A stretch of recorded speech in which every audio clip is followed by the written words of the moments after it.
नमस्कार, जय माता दी। मैं गीतकार यादव राज और ये वीडियो मैं बना रहा हूँ एक अपना बहुत ही अच्छा गाना, बहुत ही कमाल का और बहुत ही फनी सॉन्ग के बारे में, जिस गाने का नाम है डीजे कल्लू।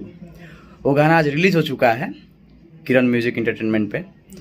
सो आप लोग से रिक्वेस्ट है, निहोरा बा आप सबसे कि आप सब ज़्यादा से ज़्यादा जाके उस गाने को देखें और अपना भरपूर प्यार आशीर्वाद दें। गाने का बोल है, किनले रहनी डीजे जमुना के पटावेला, आइल बाटे ऑर्डर ओकरे शादी में बजावेला।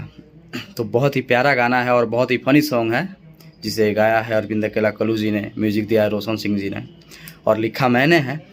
सो आप लोग इस गाने को ज़्यादा से ज़्यादा अपना प्यार आशीर्वाद दें।